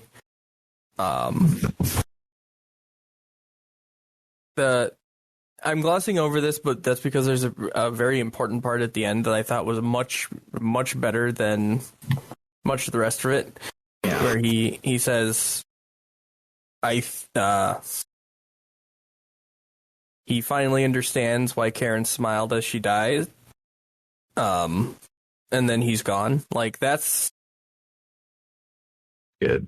It's good shit. That's really good. But yeah, he dies, and then all of our party shows up to be like, "You beat the game. Now let's go. You beat the load-bearing boss." Yeah, everything's about to explode. Run faster. So then we get to escape. All in cutscene though. It's not we don't have to race the clock or anything. Yep. Meanwhile, Weissman is elsewhere in the facility trying to run away, and he is like, what the fuck? This wasn't in the Grandmaster's prophecy. What's going on? I'll have to have words with my master.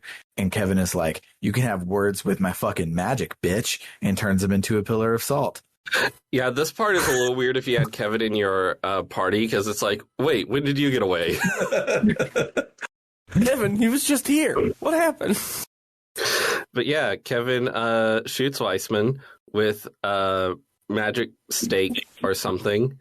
And Weissman's like, ah, shit, I'm turning into a pillar of salt. This isn't what I wanted. Yeah, and he shouldn't have turned around to look at Sodom and Gomorrah. But he did. So now he's a pillar of salt. And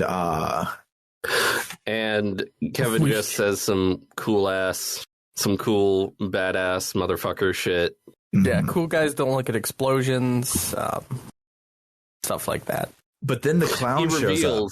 He reveals that he isn't some low-rank Grailsritter or whatever they're called. He's actually like number 3 or something. He's actually secretly a super badass, not just a regular badass. Yeah. I went from the John Wick of murder priests. Yeah. This game took me from, oh no, we have to play as Kevin next game to, oh fuck yeah, we get to play as Kevin next game. And I'm excited for that shit. But then the clown shows up. The clown shows up.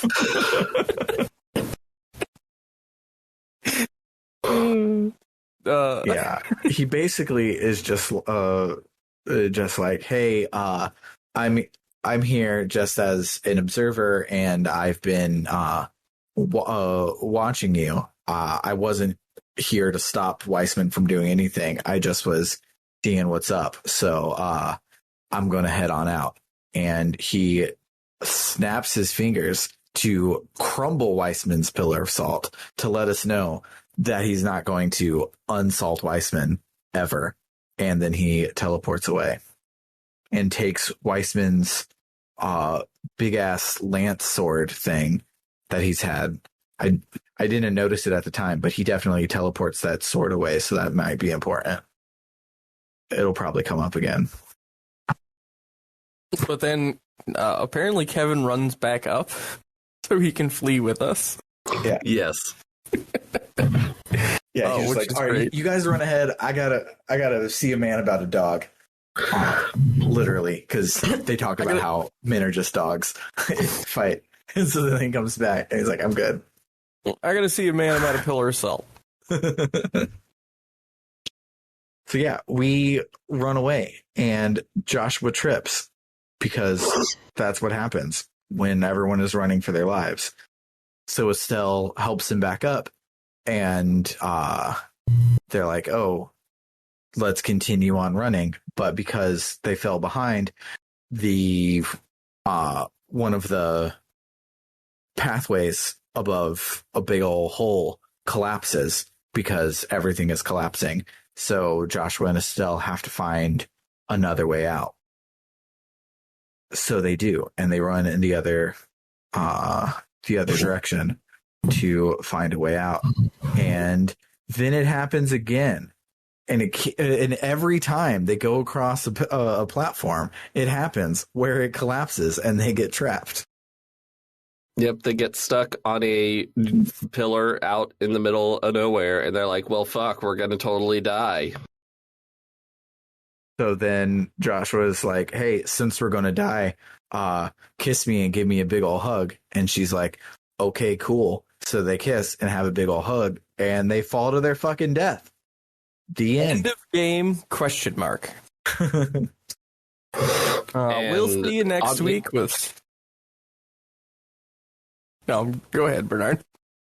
Oh, well, I was going to say on the RSA, they're like, can we go and catch them? And they're like, for some reason, no. But that's okay, because Cassius shows up riding on a motherfucking dragon. Cassius knows a dragon. Yeah, of course he does. It's been It's been established, but it's worth reiterating that Cassius knows a dragon. He's just good old friends with a dragon. So much so that the dragon was disappointed that we saved him and not Cassius. So here he is. I feel like tangent. if you fell on the dragon's back from a great height, you would just like roll off. Yeah.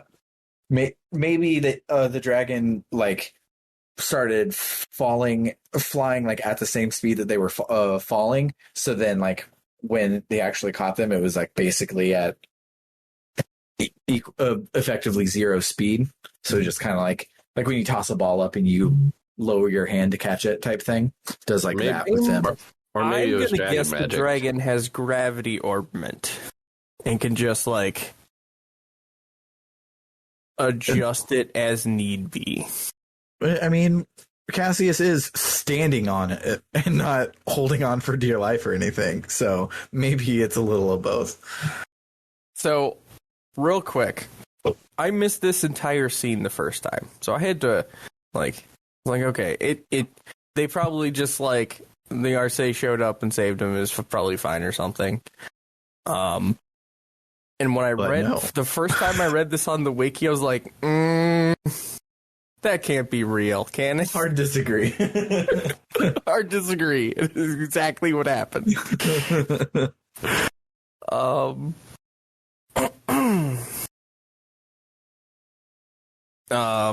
We get the explanation of how Cassius is riding a dragon. It's interesting because, well, the important thing is Ragnar's like, yeah, now that the ring's gone, I don't have to keep that promise anymore, so I can do whatever I want.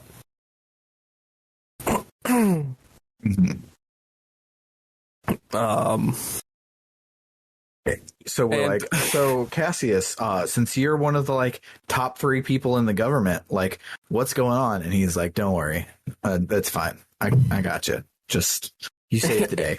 And Cassius you take the credit. Cassius is like, getting the dragon, losers. We're going. And the closing credits are Estelle and Joshua holding hands with Ragnar catching up to the 2 airships, and the credits roll.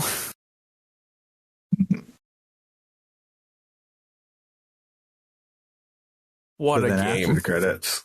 Oh, yeah. Did you get the after credit scene? Yeah. Okay. I was expecting the after credits scene to be a lot longer. Yeah. Because it's this game. Yeah. I also wasn't expecting such a quiet scene. Because it's a JRPG. It's like with a sequel that we know about. But it's Estelle and Joshua standing in front of Karen's grave. Just a quick refresher, Karen is his sister. Not his girlfriend's sister, his real sister. Yeah. His not his girlfriend's sister, the real one. Estelle lays some flowers on the grave. And Joshua lays his sword, or his little... That we've established is a very powerful magical artifact, and maybe Joshua should not do the symbolic gesture of leaving it unguarded on someone's grave, and maybe he should hold on to it, but whatever. I'm sure it's fine. Yeah, I'm sure they didn't make a whole Star Ocean game about leaving dangerous relics just laying around. It's fine. Yeah. Or maybe they did, but no one played it because it was Star Ocean, and that's how we're making this mistake again. People should just play Star Ocean. That would be fine. If only we'd played Star Ocean. If only more people played Star Ocean. They pay their respects, and they move in to discuss their futures. Right off the bat, they're gonna try and track down Ren, and then keep digging into Ouroboros, and like a Wilford Brimley class diabetes inducing like last scene, but I love it. Feed it to me with a shovel. Because they're like, we don't know what the future is going to look like, but we're going to be there together.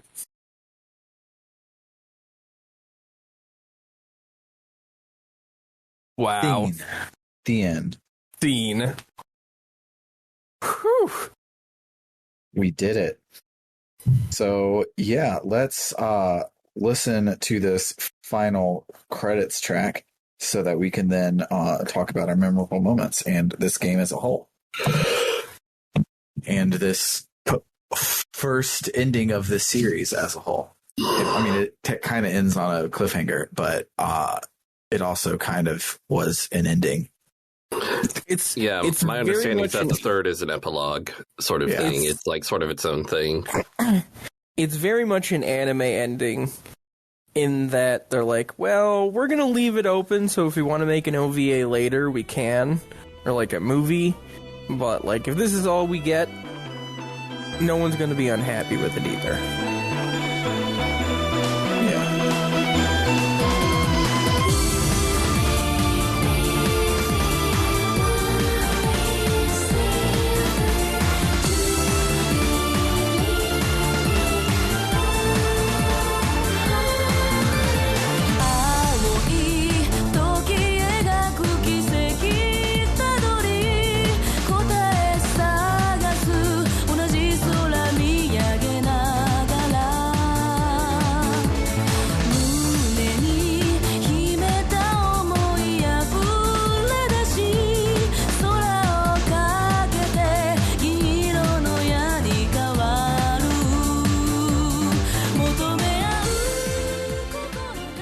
So yeah, memorable moments. What do you guys got? I like this game. It's real good. It's real darn good. It makes me sad that not. Him on a dragon. It makes me sad that people don't know about Trails as much as I know about like Final Fantasy. And don't get me wrong, I fucking love it. But this is real cool. This should be the most popular JRPG. It really should. And like Dragon Quest is for me I like to play RPG, and Final Fantasy is I like to do cool things in the concept of an RPG, and Trails is I like to read RPG, and they do vastly different things, and they do them all freakishly well. And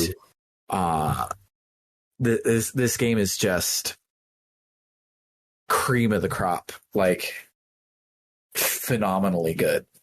Yeah, I want the world for Falcom. Yeah, I hope that everyone plays the new games that are coming out because they look great, and I hope, and because like we were mentioning this before in the Discord, that you kind of have to play these first games on Steam because the PSP shop has been shut down, and who the fuck is going to buy it who is going to get a PSN gift card to add it to their account, to go on their PS3, to buy a PSP game, to transfer it from their PS3 to their PSP, because that's the only way you can buy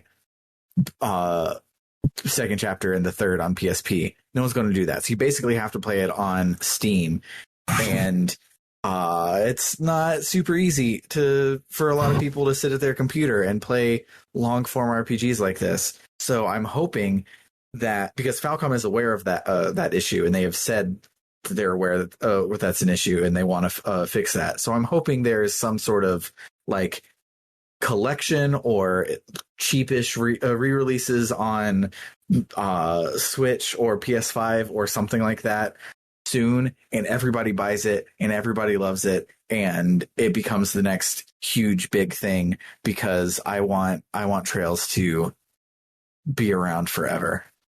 because they're really good. And I have played 2 of the available 12 games. Yeah, and the fact that they're doing these big connected stories within a persistent world is on this level is not something that I can't think of anything else doing, anyone else doing this kind of thing in this level in games. Even not in games, like this feels bigger than the MCU because each game is gigantic. It's like each game is a phase of the MCU level of interconnectedness, and then there's 12 of them. So it's like it's huge and delicious, and I love it. Also, these games are much better than the MCU is on average. Yeah, absolutely. Like, I mean, I love a handful of MCU movies, but on average, these games are a lot better than those. Like the clock tower scene in the first game is, by itself, is better than most of the MCU. So.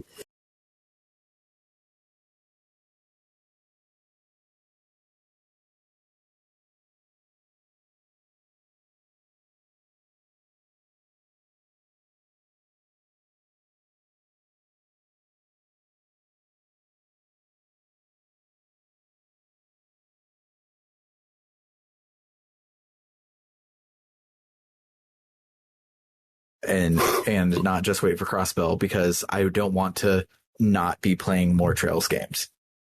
They're freaking good. So we'll see what happens when we get through with the third. Yeah. Any specific memorable moments? There's lots of good sprite animations in the finale. Luciola, is that her name? Yeah. Cutting the whip was a really good animation. The anime sword fight was real good animations. Yeah. Similarly, all of the evolution CGs this chapter are real good. I'm guessing there's probably some, if I brought the right people. I didn't bring the right people, so I'm not certain, but I'm sending a few that I did get in the chat right now, and they're just real good.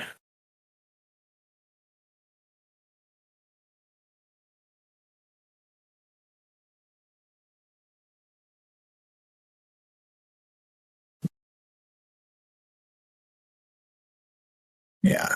I forgot to get a screenshot. Why is Joshua's hair blue? It's anime blue. It's blue in y'all's game too, just not as purpley blue as it is here. This whole thing is having black hair. Yeah, but it's anime black hair, so it's it's navy. You gotta have blue hair. Yeah, because you gotta have something that's not all the way black so that you can shade it, and blue is a nicer. I want gray. Joshua to have Vanta black hair. Well, on the Vita with my OLED screen, I could do it. But yeah, they're all really good. There was another one of it's a reprise of the Kiss CG, but this time it doesn't lead to heartbreak after, which I thought was really nice. Oh yeah, Jimmy just put another one that I missed, but it's the hug between Estelle and Ren, and it's super good. Like also said that the English script for second chapter is twice as many words as the Lord of the Rings. That's nuts. That's a lot of words. That is a lot of words. Holy crap. That's a whole lot of words. These games have too many words. I can't read them all. Yeah. I feel real bad that I didn't go and talk to every NPC. But I like these games enough, and they're delicious enough that I absolutely mean it when I say I want to go back and do a play one game a year, glorious wading through all of these games and just talking to every NPC, doing every side quest, doing all of the things. The podcast doesn't let me do that, but I definitely want to do that because that's what these games want. It's for you to just hang out in them. Mm-hmm. And they're really good. I did have a few chapters where I was able to just hang out, and it was good. Highly recommend hanging out with these characters. What about you, Matt? Do you have any other particulars or anything you wanted to say about this game?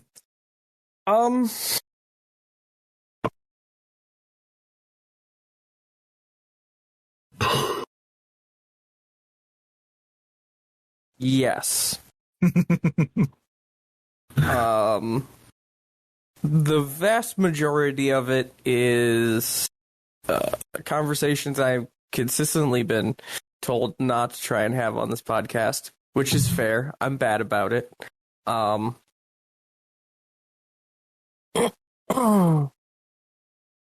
But as for this game in particular,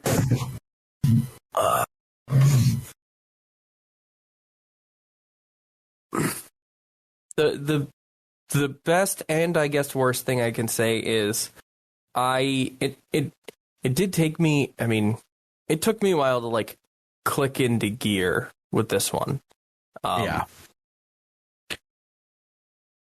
That being said, I absolutely adored it by the end. Yeah, it's a super weird vibe because the first like 4 chapters don't feel like new game. They feel like victory lap of the first game, but by the time that they're over, you're definitely in the second game. And so it's a very weird feeling as you get through the first 2-3 chapters, but then you buckle in and the whole thing just gets real fucking good. Yes, I think the first game is better than the first half of the second game by a bit, but then the second half of the second game is real big and real crazy and real great. Yeah. It's like forcing myself to finish it. I see why I bounced off the beginning of this game in my casual playthrough and never came back around to it.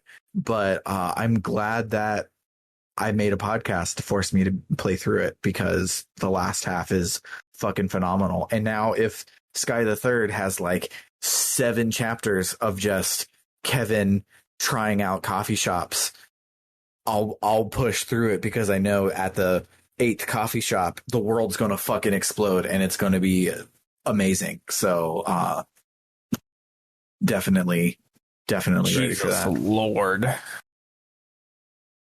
Wow. So Jimmy just put in the list of script sizes for all of the games, and this game has 1,344,000 Japanese characters in its script, and Trails of Cold Steel 4 has double that. So that's a big ass game. That's fucking huge, and I'm excited to not read most of those and push my way through it. Like, for instance, this game had not 1 but 2 novels to collect the whole time through, and we didn't talk about any of them. I never even found any of them. I was looking at the beginning of the game and I missed all of them. If I wanted to read a book, I'd read a book. Yeah. The plan was to do a episode at the end where we talked about the books and the side quests, but like, I don't want to do that. I want to play Kevin's game. So we're not going to do that. We're going to play Kevin's game. Go and look up the novels. I'm sure they're great, but we're diving straight into Kevin in 2 weeks. So that's what we're doing. The third game should be called The Legend of Heroes Trails in the Sky Kevin Game. Kevin game. The third game should be called Trails of the Kevin. Kevin no Kiseki. But yeah, this game's great, and I fucking love it, and I can't wait to play the third game. And it seems like it seems like it's a small boy based on this list of script links that Jimmy just gave in chat. So hopefully it'll be nice and breezy for us to get through, and then we can decide what to do from there. But I'm excited for it, and this game's just really fucking good, and the Trails games are awesome, and I'm excited that I get to play through them with two of my greatest friends. Anything else that we need to talk about before we shut up and play the Kevin game? I'm gonna build some obligatory hype. Because like the were I to rank games, because that's how my brain works. This game is still my 5th favorite Trails game. Jesus Christ. Were I to for that. Now, were I to split that, the first half of this game would be my least favorite Trails game. Mm-hmm. But the second half is still only my 3rd favorite Trails game. And that's pretty hype. I really want to see the rest of it, because like the Trails fandom, most of them are Trails of like Cold Steel fans, at least like on Twitter that I see Crossbell stuff bleed through, and I'm sure that there's like discords and stuff like that where the actual favorite will be Azure or whatever. But like I see so many people talking about characters I have no idea anything about how much they love them, and they will protect them with all of their heart. And I'm very excited to meet all of these people and also care about them with all of my heart. I want to play them all. This is not a conversation for a podcast, but I have an idea potentially. Okay. For intervening time, but that can be later. Yeah. Anything else to say before we wrap it up?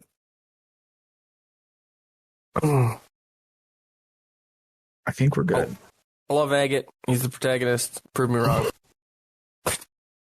Yeah, I love all of these characters. Estelle is the best JRPG protagonist. Since we are done with her 2 games, I can fully say that she's the best, and I will miss having her in every single scene for the rest of the series. I'm sure everyone else is good, but I will miss Estelle greatly. But yeah, shout outs to everyone who supports us on Ko-Fi, because you're hearing this a month before everybody else does. And thank you all for supporting us, and keep doing that, and we'll keep making these. And stay tuned to see if we decide to take a break or not, because who knows. For Book Club no Kiseki, I have been Sam Allman. I'm David Bernard Hauk. I'm Matt Jorgensen. Adios, amigos.